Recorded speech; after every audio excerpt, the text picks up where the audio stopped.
Welcome to Fans of the Forge. I'm Chris. To my left we have... You got Sean. And to my right we have... Teresa. And today's episode is Season 5, Episode 22 wrap-up for The Kilij. The Kilij? Yes. Yes. Let's get right into it. Our first contestant was Connor, a.k.a. The Condor. 4 years of full-time experience, and that was Teresa's underdog pick for this episode. Then we had Brian, who had 30 years part-time.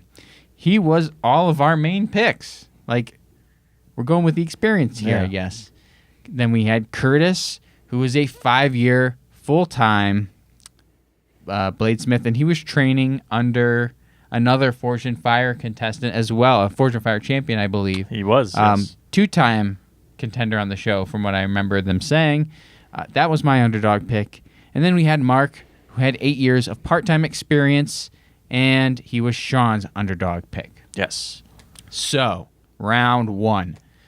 The contestants stood in front of their anvils, and they all had cloths over the top.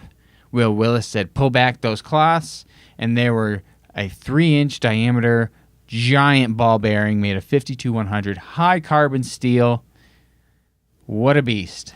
Yeah. The biggest ball bearing that they've made as a requirement for the show, like to make your material out of that. It was huge.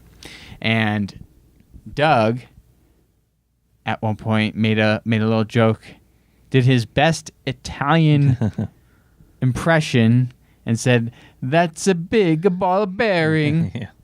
Good old Doug. Good old Doug.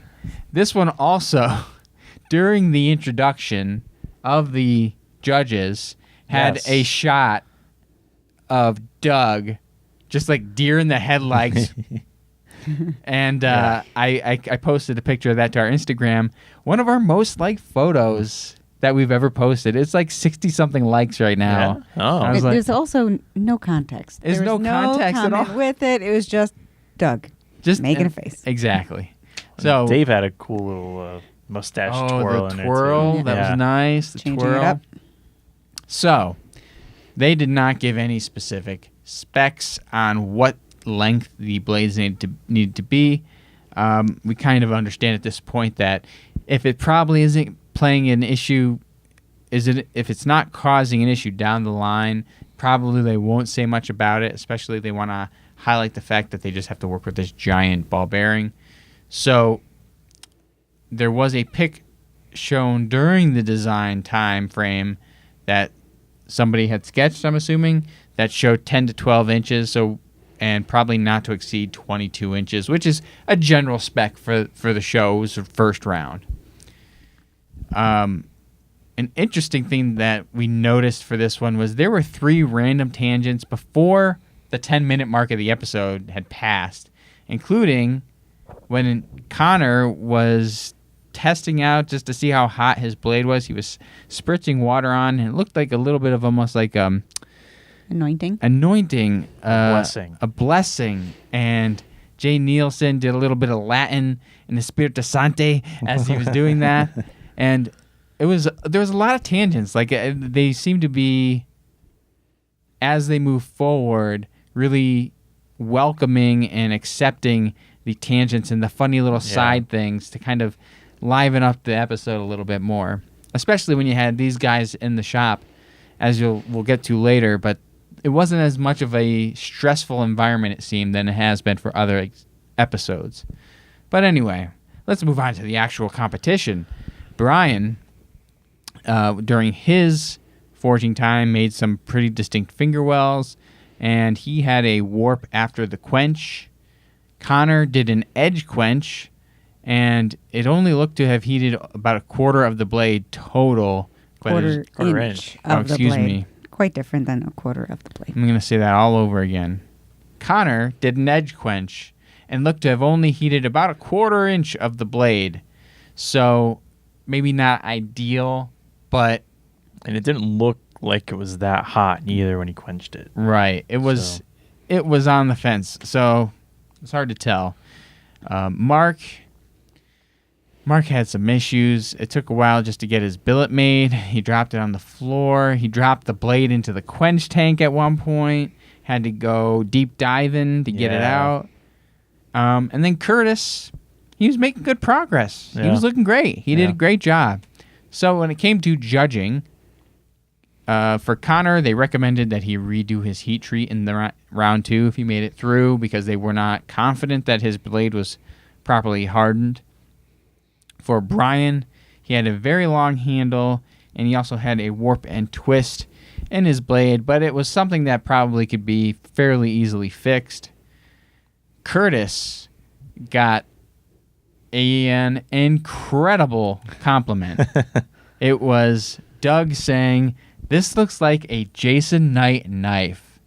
So, like, that's got to feel great to get that sort of compliment from Doug saying this looks like a Jason Knight design. It was a kind of a kukri design. It was a kukri. It was big. It was meant for stabbing and hacking. It was something that, Jason would have designed and put together something very similar to that.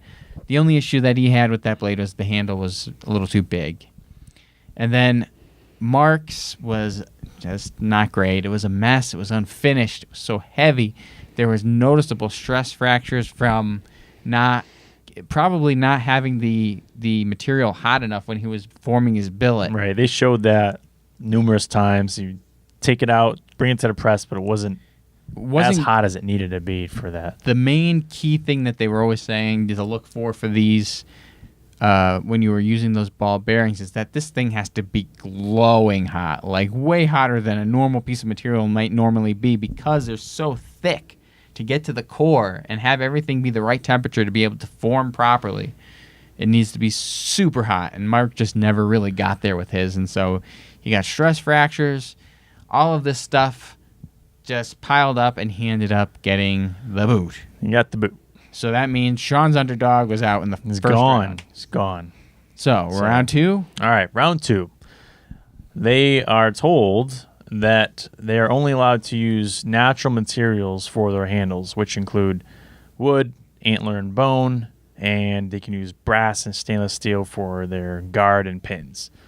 So, first off, they show Connor grabbing a block of wood, and he's at the bandsaw, and I don't know if that had a variable speed or whatever, but he's like, oh, it's not going very fast. So he's pushing his block of wood through the bandsaw, and in doing so, the whole thing's like waving around, and his thumb was there. His thumb was kind of close. Oh, Therese was very nervous. Watch that don't blame her. I don't like non-safety. Yeah. Be safe, guys. I mean, I suppose it could have been a really hard piece of wood. It's a saw blade very close to your thumb knuckle. No, I know, I get that. I'm not saying that. I'm saying that it was just odd that the way that it was kind of going all over the place when he was pushing it through. I mean, if it was a really super hard piece of wood, then maybe that was causing the issues. That's what I'm getting at. But no, I agree with you. He should. I mean, you got to let the tool do the work, and he wasn't really letting the tool do the work. It was just he was forcing it through there, and he didn't. He just was rushing through it when he shouldn't have been. Yeah. Just don't do that. You're gonna get poor results. So anyway, then there's a mention of Darth Curtis because he had like his respirator kind of on, and that was safety. Safety. Yeah, there you go. And then they show Brian, he cut out a section of his tang and then welded the back part, the back flare, back on.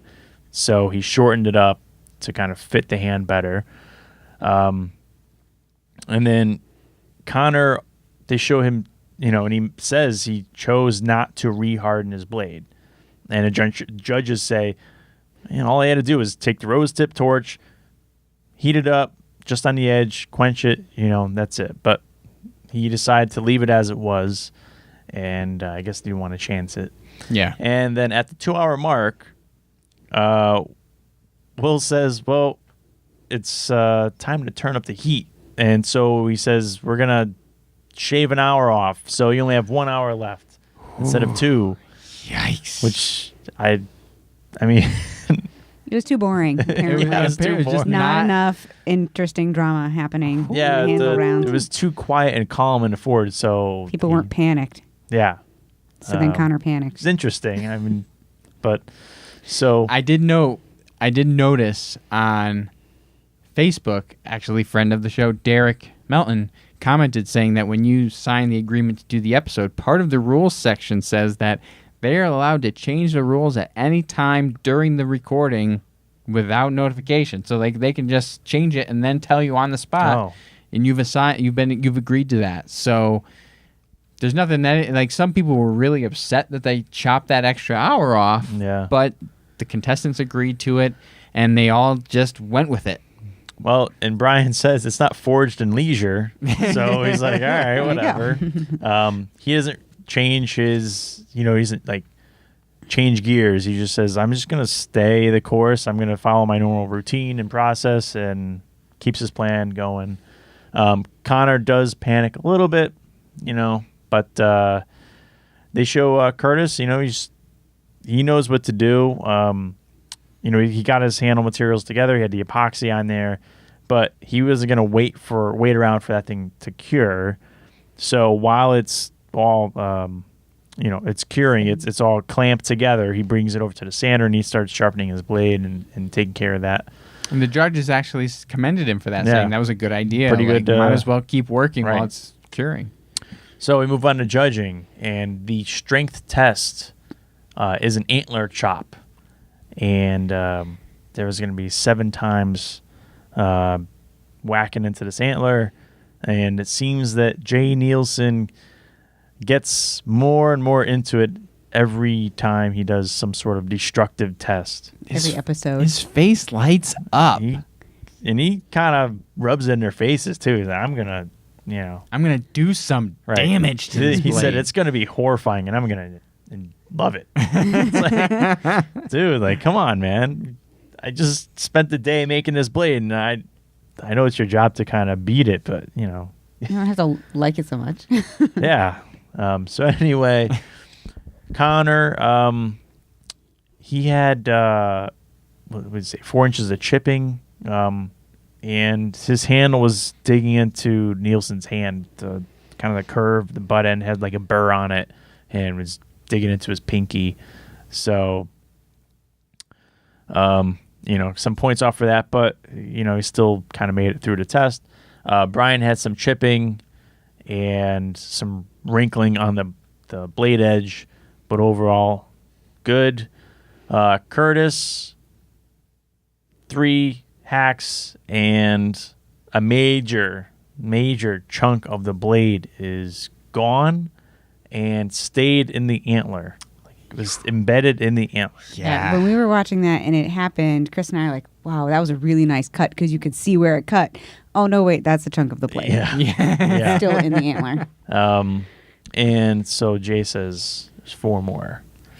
And 2 more hits, and the blade just broke off. Ooh. And, unfortunately, that happened, but Jay did say, well, the handle was really nice, really well constructed. But you could tell Curtis was really just, downtrodden. Yeah, he, kind of sad about that. So he ended up getting the boot. And at this point, Chris is like, damn, Teresa's getting points. Yeah, it was guaranteed. Both of my guys points. are still there. As is, everybody's pick, because everybody had Brian. Yes. So round 3, the Kilij, I think. was from the Ottoman Empire. A saber shape. It's a powerful thruster. It needed to have a single-edged blade that curves to a double-edged tip. And it has a hefty forward weight, enhancing the cutting power. So from tip to guard, it needed to be 28 to 30 inches. The width of the blade at the guard, no less than 1 3/4 inches. Needs a yeoman that flares wider than the rest of the blade and is double-edged. And this was where closed captioning came in handy to know what they said there, because I didn't know what a yeoman was or that it existed. Or how it was spelled. Yeah. And there needed to be a cross guard that includes langees.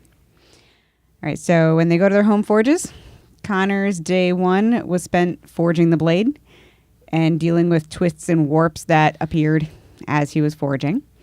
Day 2 was grinding, heat treating, and 3 quenches. Took him a couple times to get that quench right. Mm-hmm. And I'm assuming day 3 was a working day because day 4 was when he made his squarish handle.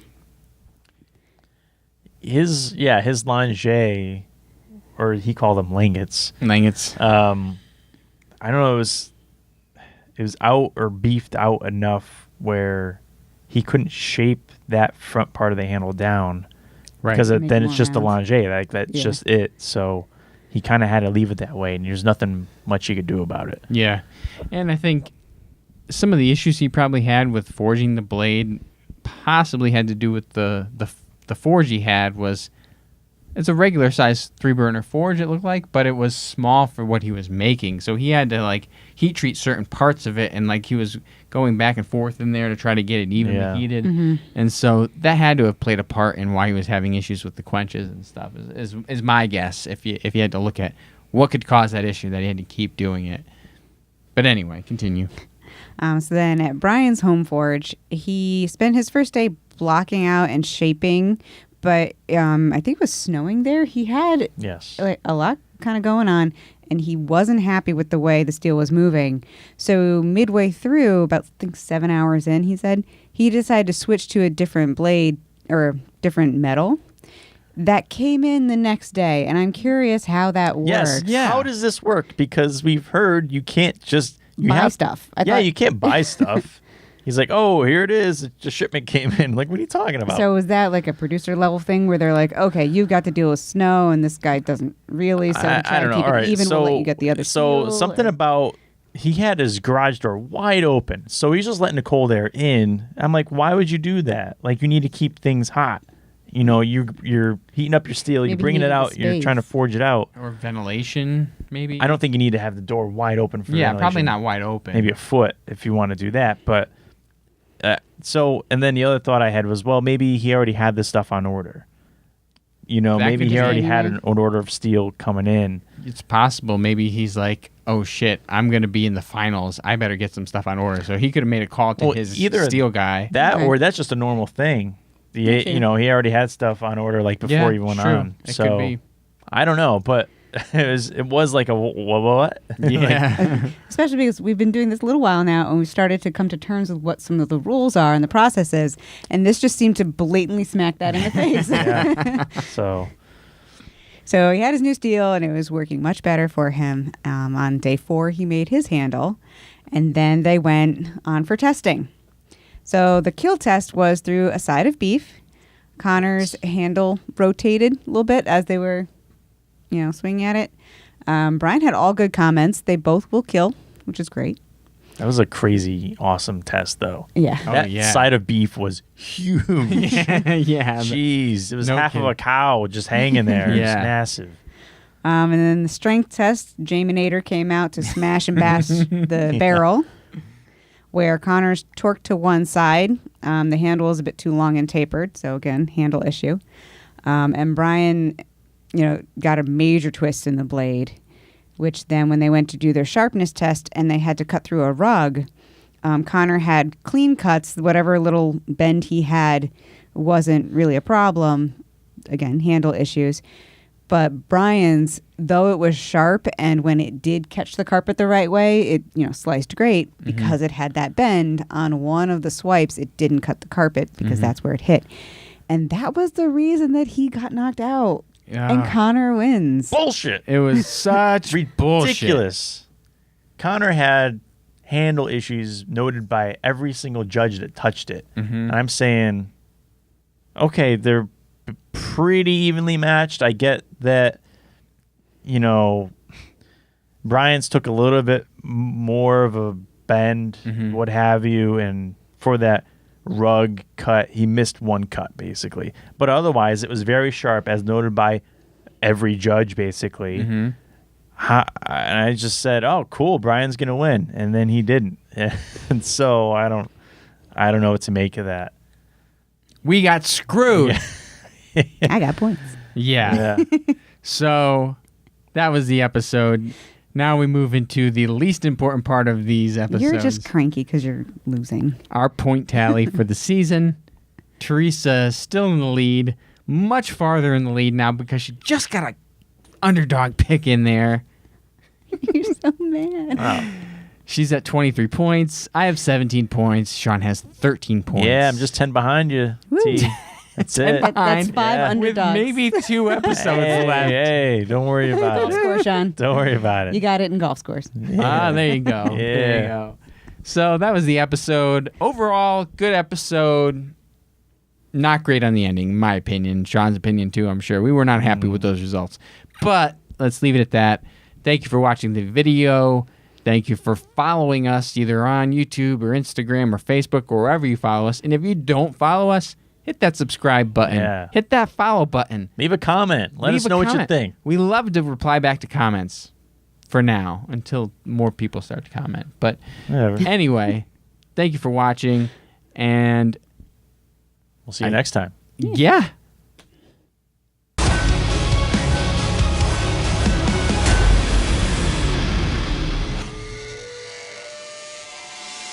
Catch me next episode. How about that?